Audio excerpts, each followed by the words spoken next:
Adolf Hitler and the Holocaust. The rise of Adolf Hitler and the roots of Nazi ideology.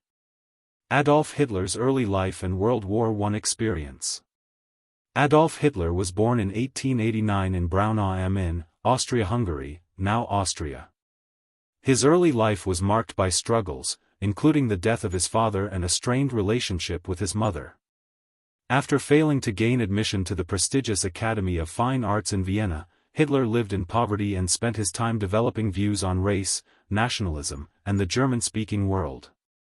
His time in Vienna exposed him to extreme nationalist and anti-Semitic ideas, which would shape his later beliefs. Hitler moved to Munich, Germany, in 1913, where he witnessed the outbreak of World War I in 1914. He served as a soldier in the Bavarian Reserve Infantry Regiment and was wounded twice during the war. He received the Iron Cross for bravery but was deeply affected by Germany's defeat in the war. The Treaty of Versailles, which imposed harsh reparations on Germany, fueled his resentment and set the stage for his radical ideologies. Political and economic chaos in post-World War I Germany. After Germany's defeat in World War I, the country faced economic devastation, political instability, and social unrest. The Weimar Republic, established in 1919, was weak and unable to address the problems plaguing the country. Hyperinflation, widespread unemployment, and the humiliation of the Treaty of Versailles created fertile ground for extremist movements, including the Nazi Party. Many Germans felt betrayed by their government, believing that the war had been lost due to internal, stab-in-the-back, conspiracies. This perception was widely exploited by Hitler and the Nazis, who promoted the idea that Jews, communists, and other undesirables had conspired to undermine Germany during and after the war. Hitler's own narrative of German victimhood resonated with a population grappling with hardship and disillusionment. The formation of the Nazi Party and Hitler's path to power. In the early 1920s, Hitler joined the National Socialist German Workers' Party, NSDAP, a small, extremist group that espoused far-right, nationalist, and anti-Semitic views. Hitler quickly became the party's main spokesperson due to his charismatic oratory and ability to channel the anger of the German people. He promoted a vision of a strong, united Germany and was particularly focused on the idea of German racial purity. In 1923, Hitler attempted to overthrow the Weimar government in what became known as the Beer Hall Putsch. The coup failed, and Hitler was arrested and sentenced to prison. During his time in prison, Hitler wrote Mein Kampf, My Struggle, in which he outlined his views on race, antisemitism, and his vision for Germany's future. He blamed Jews for Germany's problems and argued that they were an existential threat to the nation. Following his release, Hitler shifted tactics. He understood that gaining power through violent means was less feasible than winning it through democratic elections.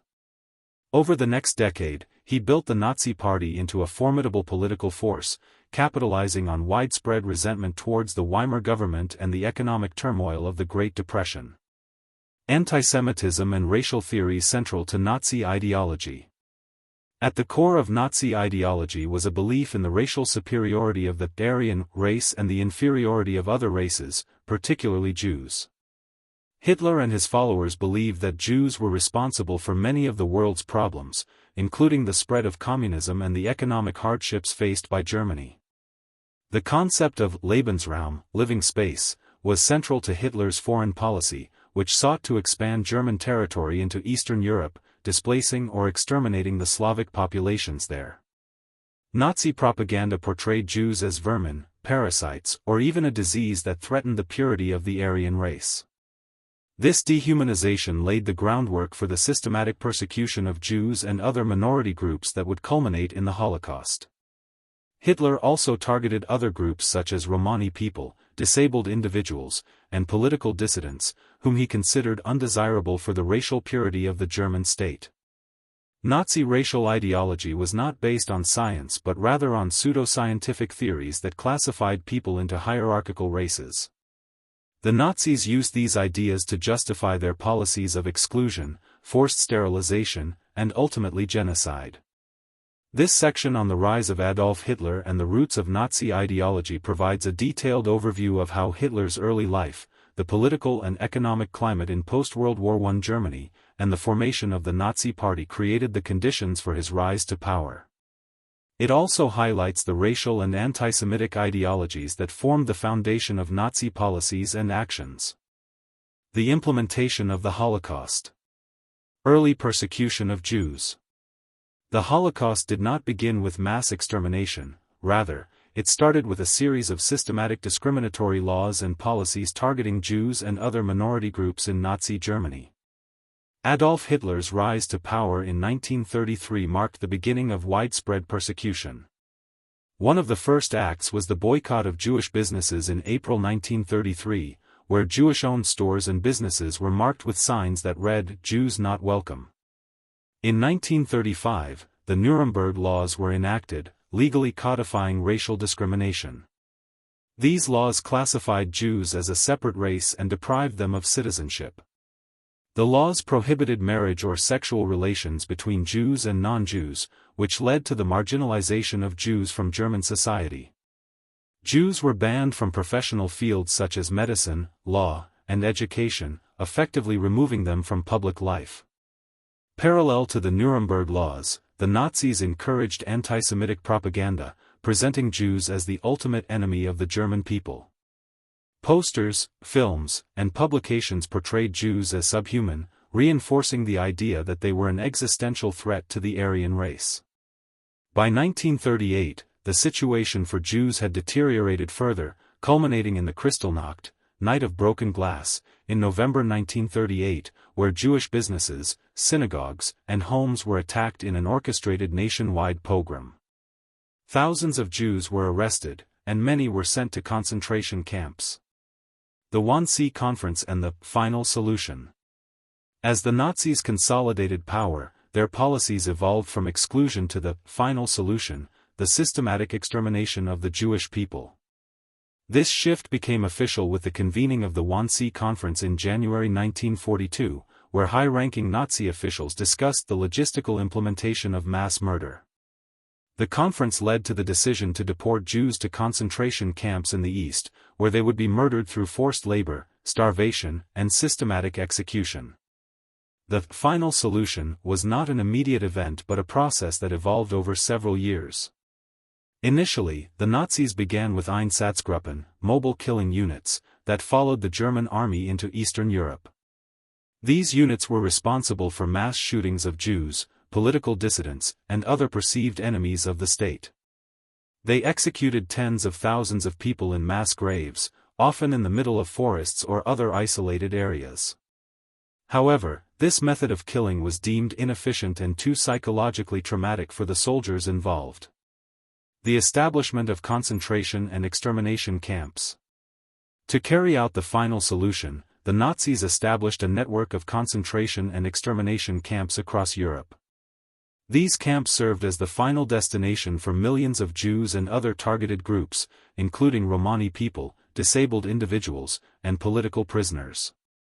One of the first major concentration camps was Dachau, established in 1933 in southern Germany. While initially intended for political dissidents and undesirable elements, it soon became a model for many other camps. Over time, the camps became centers of forced labor, medical experiments, and mass executions. As the war progressed, the Nazis created extermination camps specifically designed for the industrial-scale killing of Jews. The most notorious of these camps were located in occupied Poland. Among them were Auschwitz-Birkenau, Treblinka, Sobibor, Belzec, and Majdanek. These camps were equipped with gas chambers, crematoria, and other methods of mass murder. Victims were transported in overcrowded trains and forced to undergo selections upon arrival. Those deemed fit for labor were sent to work camps, while those deemed unfit, including children, the elderly, and the sick, were immediately sent to gas chambers disguised as showers. The most infamous of these camps was Auschwitz, where approximately 1.1 million people, mostly Jews, were murdered. Auschwitz became the symbol of the Nazi regime's brutality, and it is estimated that over 6 million Jews were killed during the Holocaust, a staggering proportion of Europe's Jewish population. The role of the SS and Nazi bureaucracy. The SS, Schutzstaffel, initially formed as Hitler's personal bodyguard, became the primary organization responsible for carrying out the Holocaust. Led by Heinrich Himmler, the SS oversaw the concentration camps, extermination camps, and the Einsatzgruppen death squads. The SS worked in tandem with other Nazi organizations, including the Gestapo, secret police, and the Wehrmacht, military, to enforce Nazi policies of terror, repression, and genocide. The Nazi bureaucracy also played a key role in the implementation of the Holocaust. The Ministry of the Interior, led by Heinrich Himmler's deputy Reinhard Heydrich, coordinated the logistics of transporting Jews from their homes to concentration and extermination camps. The railway system, controlled by the Deutsche Reichsbahn, was used to transport Jews from cities across Europe to the camps. The Nazis also worked with collaborators from occupied countries to identify, round up, and deport Jews and other targeted groups. Moreover, Nazi medical professionals and scientists conducted gruesome medical experiments on prisoners in concentration camps, often with the aim of advancing Nazi racial theories or developing methods of biological warfare. Dr. Joseph Mengele, known as the Angel of Death, is infamous for his cruel and inhumane experiments on children, particularly twins, at Auschwitz. Resistance and the international response. Throughout the Holocaust, there were some efforts of resistance, both inside the camps and in occupied territories. However, the scale of the Nazi operations and the secrecy with which they were conducted made it difficult for many to comprehend what was happening. Some Jews and other prisoners attempted to escape or mount uprisings within the camps, with the most notable being the Warsaw Ghetto Uprising in 1943, where Jewish fighters held out against the Nazis for nearly a month. However, these uprisings were rare and largely unsuccessful. On the international stage, the response to the Holocaust was mixed. While some countries, such as the United States and the Soviet Union, were aware of the Nazis' atrocities, the full extent of the genocide was not widely known until the Allied forces liberated the camps in 1944 to 1945. Despite evidence of mass murder, many world leaders were slow to take significant action to prevent or halt the Holocaust. This section on the implementation of the Holocaust covers the gradual transition from persecution to mass extermination, detailing the bureaucratic, logistical, and violent mechanisms used by the Nazis to carry out their genocidal agenda. It also highlights the pivotal role played by the SS and other Nazi institutions in facilitating the mass murder of millions. Aftermath, justice, and global impact. Liberation of the camps and international shock. The end of World War II in 1945 marked the liberation of numerous Nazi concentration and extermination camps by the Allied forces, but the full extent of the Holocaust was only revealed to the world at that time. The Red Army, Soviets, liberated Auschwitz in January 1945, while American forces liberated Buchenwald, Dachau, and Mauthausen in April 1945. British forces liberated Bergen-Belsen in April 1945 as well. When the liberating soldiers entered the camps, they were shocked by what they found: starving survivors, mass graves, gas chambers, crematoria, and the remains of millions of victims. Photographs and films taken by Allied forces depicted the horror, showing piles of emaciated bodies, prisoners too weak to stand, and the remnants of the industrialized killing system. Many liberators were so disturbed by what they witnessed that they sought to share these images with the world to ensure that the atrocities would never be forgotten. However, the international community was initially unsure how to respond to the magnitude of the genocide. The widespread destruction of evidence by the Nazis as they retreated, as well as the initial shock and disbelief, meant that many people struggled to grasp the scale of the atrocities that had been carried out. It took time for the full facts of the Holocaust to emerge, even as survivors came forward with harrowing testimonies. Nuremberg trials and accountability. In the aftermath of the war, the world sought to bring those responsible for the Holocaust to justice. The Nuremberg trials, held from November 1945 to October 1946, were the first major international trials for war crimes and crimes against humanity. The trials were held in the German city of Nuremberg, where the Nazi Party had once held large rallies. They aimed to prosecute key Nazi leaders for their roles in the Holocaust and the broader war effort. The trials included high-ranking officials of the Third Reich, including figures such as Hermann Göring, Rudolf Hess, and Joseph Mengele, though many major perpetrators managed to evade justice. Some were executed, while others were given prison sentences. The Nuremberg trials also established the legal precedent that individuals, including political and military leaders, could be held personally accountable for war crimes, setting the stage for future international law. However, many Nazis escaped justice, fleeing to countries like Argentina, Brazil, and Chile with the help of networks that facilitated their escape. Adolf Eichmann, one of the primary architects of the Holocaust, famously evaded capture for over a decade before being captured in Argentina and brought to trial in Israel in 1961. The Nuremberg trials also produced significant legal outcomes, including the establishment of the Genocide Convention in 1948, which made genocide a crime under international law. The trials played a significant role in shaping modern human rights law and the concept of accountability for crimes against humanity. The role of Holocaust survivors and memory. The survivors of the Holocaust became witnesses to the atrocities, sharing their stories and testimonies to ensure that the horror of what happened would not be forgotten. Survivor testimonies, books, films, and documentaries have provided invaluable insight into the experiences of victims, helping to humanize the history of the Holocaust and preserve the memory of those who perished. As survivors spoke out, the impact of their experiences had a profound effect on future generations, shaping global understandings of human rights and the need to prevent future atrocities.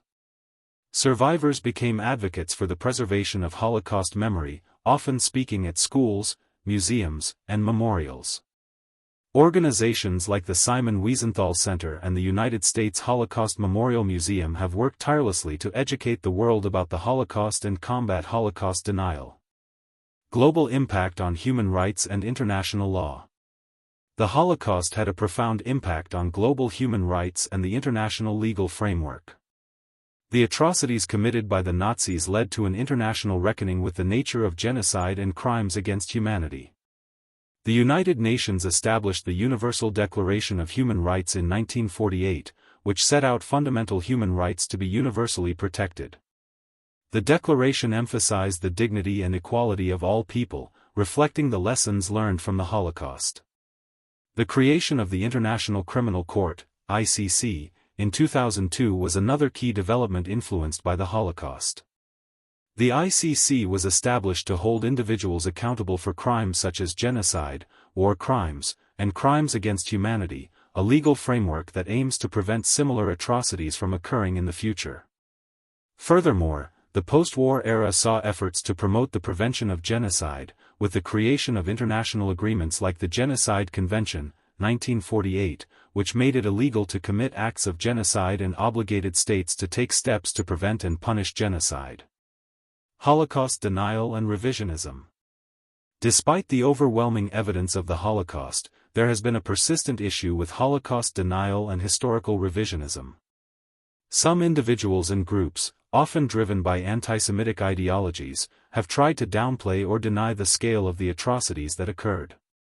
This has led to widespread efforts to combat Holocaust denial, including legal actions in countries like Germany, France, and Austria, where laws exist that criminalize Holocaust denial.